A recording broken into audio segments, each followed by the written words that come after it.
Hello students, स्वागत है आप लोगों का एक बार फिर से स्टडी टैग पर। आज हम पढ़ने वाले हैं BSKG 178 इग्नू स्टूडेंट्स के लिए इकाई 2 राजनीति का विषय क्षेत्र धर्म अर्थ और नीति। इनके बारे में आज हम थोड़ा सा डिस्कस करेंगे कि ये है क्या। ये आपके बुक के रूपरेखा के अकॉर्डिंग नोट्स बनाए गए हैं, तो टेंशन लेने की कोई ज़रूरत नहीं है। सबसे पहले हम देखेंगे उद्देश्य क्या है इस इकाई का, इस यूनिट का। तो सबसे पहला है कि राजनीति के मूल विषयों को समझना, जो राजनीति के जो मूल विषय हैं जिनके ऊपर राजनीति की बनी है उनको समझना। सेकंड है धर्म अर्थ और नीति का राजनीति पर प्रभाव पहचानना। इनके बारे में हम डिटेल में नीचे पढ़ेंगे। प्राचीन भारतीय चिंतन में इन तीनों तत्वों की भूमिका को समझना। चौथा है शासन समाज और नैतिकता के बीच संबंध को स्पष्ट करना। पांचवा है राजनीति के अध्ययन को व्यापक दृष्टिकोण से देखना, यानी कि बड़े दृष्टिकोण से उसको देखना, छोटे दृष्टिकोण पे नहीं रखना उसको। नेक्स्ट है प्रस्तावना, इस यूनिट के इंट्रोडक्शन। अगर इस यूनिट से कोई भी क्वेश्चन बनता है तो आप ये वाला इंट्रोडक्शन आप लिख सकते हैं, कोई टेंशन की ज़रूरत नहीं है। तो यहाँ से स्टार्ट होता है कि भारतीय परंपरा में राजनीति का दायरा बहुत व्यापक माना गया है। ये केवल राजा मंत्रियों या शासन प्रणाली तक सीमित नहीं था। राजनीति का सीधा संबंध समाज के जीवन, उसकी नैतिकता, धार्मिक आचार और आर्थिक व्यवस्था से था। धर्म लोगों और शासकों दोनों के लिए आचार विचार व कर्तव्यों का मार्ग दिखाता था। अर्थ राज्य की आर्थिक शक्ति और संसाधनों को नियंत्रित करता है, जिससे शासन चल पाता है।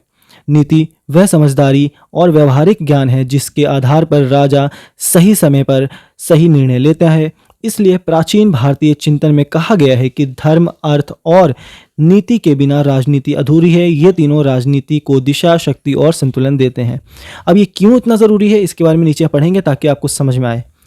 ठीक है, नेक्स्ट है राजनीति विचारों का धर्म अर्थ और नीति से संबंध। ठीक है, इसके बारे में थोड़ा सा पढ़ते हैं डिटेल में। यहाँ पे कुछ पॉइंट्स लिखे हैं, हम एक एक करके हम इन्हें थोड़ा सा समझेंगे। राजनीतिक विचार का धर्म अर्थ व नीति एवं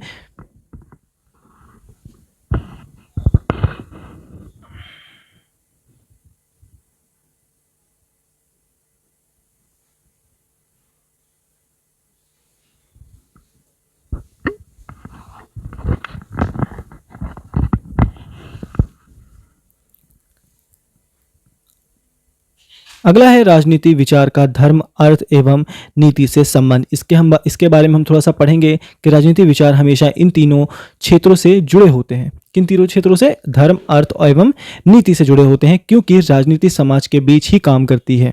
ठीक है ना, तो राजनीति जब समाज के बीच काम करती है, समाज में धर्म भी है, अर्थ भी है, नीतियाँ भी होनी जरूरी है। ठीक है ना। सबसे पहला इसके अंदर पॉइंट क्या है कि राजनीति और धर्म का पारस्परिक संबंध है। अब संबंध कैसे है कि सबसे पहले जैसे क्या होता है कि राजनीति में धर्म का मतलब धार्मिक कर्मकांड नहीं है। ठीक है ना, जो ये धर्म है, ये धर्म क्या रिलीजियस वाला नहीं है। जो रिलीजियस वाला होता है ये रिलीजियस नहीं है। रिलीजियस तो दूसरा वाला हो गया, ये धर्म। इसके यहाँ पे धर्म का मतलब क्या है कि धर्मकांड नहीं है, बल्कि जो नैतिकता है, आचार है और सही व्यवहार होता है, उसको यहाँ पे धर्म का दर्जा दिया गया है कि ये हमारा धर्म है राजनीति के अंदर। नेक्स्ट क्या है? शासन में नैतिकता धर्म की भूमिका। ये क्या है कि धर्म के आधार पर राज्य यह तय करता है कि समाज में न्याय कैसे किया जाए, लोगों के अधिकार कैसे सुरक्षित रहें और शासक अपने पद का दुरुपयोग ना करे। इसमें ये चीज़ें ध्यान दी जाती हैं। अगला क्या है कि राजनीति और अर्थ यानी आर्थिक व्यवस्था का जुड़ाव। इसमें क्या है कि राज्य की शक्ति उसकी आर्थिक व्यवस्था पर निर्भर करती है। जितनी अच्छी उसकी आर्थिक स्थिति होगी उतनी अच्छी क्या बोलते हैं उसका राज्य होगा। ठीक है, तो राज्य की शक्ति किस पर निर्भर करती है? आर्थिक व्यवस्था पर निर्भर करती है। अगर धन कर व्यापार और संसाधन का सही प्रबंध ना हो तो राज्य कमजोर हो जाता है। ठीक है, अगला देखते हैं कि राज्य की स्थिरता में आर्थिक नीतियों का प्रभाव क्या पड़ता है। हाँ, तो सही आर्थिक नीतियां राज्य को मजबूत, स्थिर और संपन्न बनाती है। जिस राज्य में सही आर्थिक नीतियां हो तो वहाँ पे क्या होता है, राज्य वो मजबूत होता है, स्थिर होता है, संपन्न होता है, फैला हुआ होता है और खुशहाल रहता है। जबकि गलत नीतियाँ अव्यवस्था पैदा करती हैं और अराजकता फैलती है, भुखमरी आती है, कमज़ोर हो जाता है राज्य। नेक्स्ट पढ़ेंगे हम पांचवा, जो है नीति यानी व्यवहारिक ज्ञान और राजनीतिक निर्णय। नीति का मतलब बुद्धिमान, अनुभव और सही रणनीति है। राज्य युद्ध, समझौता, शांति, दंड, प्रशासन जैसे निर्णय नीति के आधार पर ही लेता है। अगर नीति हमारी अच्छी होगी तो क्या होगा कि हमारे जो राज्य होगा वो मजबूत होगा, वहाँ पे जो निर्णय है वो सही लिया जाएगा। ठीक है, राजा सही होगा और क्या बोलते हैं न्याय का साथ देगा। ठीक है, नेक्स्ट पढ़ेंगे हम छठा, प्राचीन चिंतकों की व्याख्या कौटिल्य, मनु और बुद्ध आदि के द्वारा। ठीक है, कि कौटिल्य, मनु और बुद्ध आदि सभी ने राजनीति में धर्म, अर्थ और नीति को अनिवार्य माना है। इन सभी ने क्या किया है कि इन तीनों को अनिवार्य माना है। कौटिल्य ने तो कहा है कि राजा बिना धर्म, अर्थ और नीति के राज्य नहीं चला सकता। अगर राजा के अंदर ये चीज़ें नहीं है, धर्म, अर्थ और नीतियाँ नहीं है, तो वो राज्य को नहीं चला सकता। अब धर्म अर्थ के बारे में हम डिटेल में थोड़ा सा पढ़ेंगे ताकि आपको और क्लियरिटी हो जाए कि धर्म, अर्थ और नीति है क्या। ठीक है, तो अगला सबसे पहले पढ़ते हैं कि धर्म। अब धर्म क्या है? सबसे पहले है कि धर्म का अर्थ, कर्तव्य, नियम, आचार। इसके थोड़ा सा पढ़ते हैं, ठीक है, कि ये है क्या। तो धर्म का अर्थ क्या है कि यहाँ धर्म का मतलब पूजा पाठ नहीं, ठीक है, जो पूजा वगैरह नहीं है इसके अंदर, या हमारा जो रिलीजियस वाला जो है वो आ जाता है, बुक्स वगैरह जो हम मानते हैं जिस धर्म को, वो चीज़ें नहीं है। बल्कि यहाँ पे क्या है कि यहाँ पे जो है धर्म का मतलब होता है कर्तव्य, ठीक है, आचार, जो हमारे मॉरल वैल्यूज हैं, और नियम। ये क्या होता है कि जो हमारा जो धर्म है इसको माना गया है इसके अंदर, राजनीति के अंदर, ठीक है, इनको माना गया है। पहला पॉइंट क्लियर हुआ। दूसरा है राज्य और शासक के लिए धर्म क्या है। राजा का पहला धर्म है न्याय।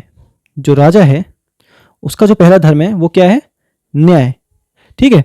और न्याय करना, जनता की रक्षा करना और राजा की भलाई के लिए निर्णय लेना, राज्य की भलाई के लिए निर्णय लेना, धर्म राजा को गलत या अत्याचारी बनने से रोकता है। जो धर्म है वो राजा को मार्गदर्शन दिखाता है कि क्या करना चाहिए और क्या नहीं करना चाहिए। नेक्स्ट हम पढ़ेंगे जनता के जीवन में धर्म की भूमिका। जनता के जीवन में धर्म की भूमिका क्या है? तो धर्म लोगों को कर्तव्य, जिम्मेदारियों और एक दूसरे के प्रति सम्मान की सीख देता है। इससे समाज में शांति और व्यवस्था बनी रहती है, ठीक है। इससे समाज में क्या होता है? शांति बनी रहती है, ठीक है। नेक्स्ट हम पढ़ेंगे न्याय, नैतिकता और धर्म। अब ये क्या है कि न्याय व्यवस्था पर धर्म पर आधारित होती है। जैसे सही को संरक्षण और गलत को दंड दिया जाता है। जनता के जीवन में धर्म की भूमिका क्या होती है कि सही को फोर्थ पढ़ रहे हैं। न्याय, नैतिकता और धर्म क्या है कि न्याय व्यवस्था के अंदर क्या होता है? धर्म पर आधारित जो होती है, वहां पे क्या होता है? जो गलत है उसको क्या बोलते हैं? दंड दिया जाता है, और सही है उसको सुरक्षा दी जाती है, संरक्षण किया जाता है उसको। अब नेक्स्ट पढ़ेंगे हम पांचवा, धर्म और सामाजिक व्यवस्था। धर्म सामाजिक व्यवस्था के अंदर क्या है कि धर्म समाज को नियम देता है, ठीक है, और जिससे जीवन संतुलित रहता है। धर्म और समाज व्यवस्था क्या है कि जो धर्म है वो धर्म समाज को नियम देता है जिससे जीवन संतुलित रहता है।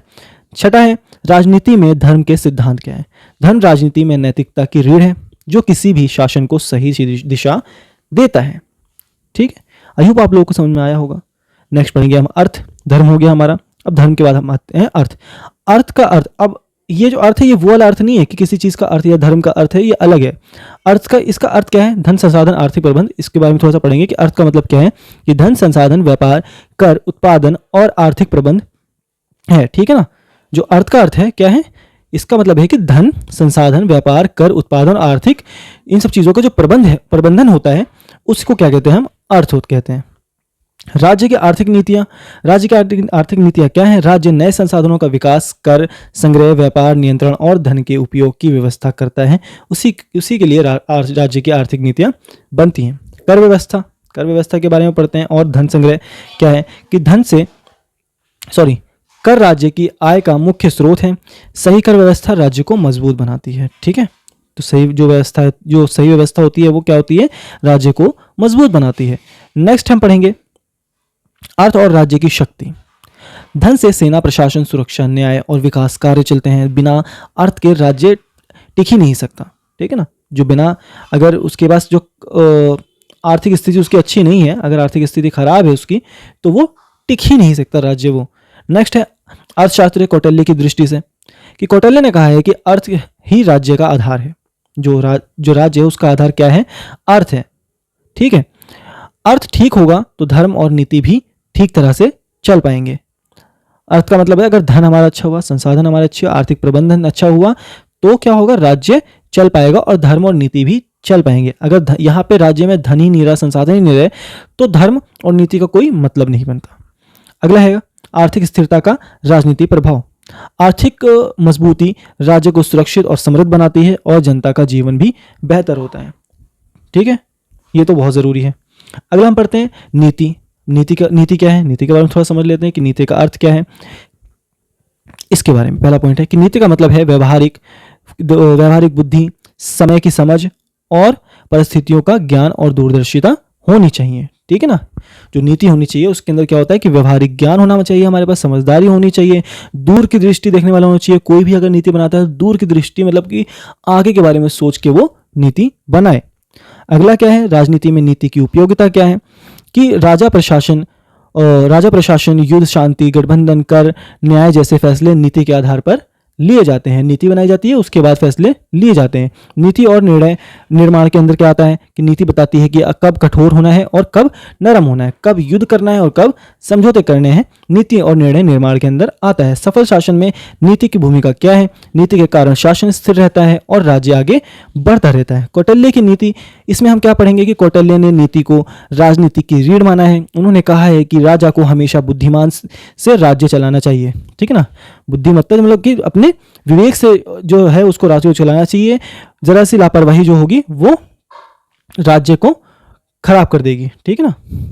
अगला है नीति और कूटनीति का संबंध क्या है? नीति से राजा दूसरे राज्यों के साथ समझौते, वार्ता और गठबंधन जैसे काम अच्छे से कर पाता है। अगला है सारांश, इस यूनिट का निष्कर्ष जिसे कह सकते हैं।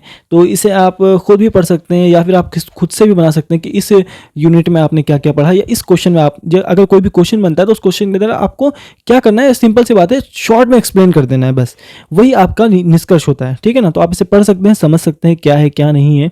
तो अभी के लिए इतना ही। ठीक है, ये वीडियो यहीं पे ख़त्म होती है। और अगर आप लोगों को वीडियो पसंद आई है तो प्लीज़ वीडियो को लाइक करें, चैनल को सब्सक्राइब करें और शेयर करें अपने उन दोस्तों को जिन्हें इसकी ज़रूरत है। और अगर आप लोगों को कोई भी डिस्कस करना है तो टेलीग्राम चैनल ज्वाइन कर सकते हैं या फिर ग्रुप भी ज्वाइन कर सकते हैं, व्हाट्सएप ग्रुप, जिसका लिंक हमने डिस्क्रिप्शन में दे रखा है। तो अभी के लिए इतना ही, मिलते हैं अगली वीडियो में, तब तक के लिए अलविदा।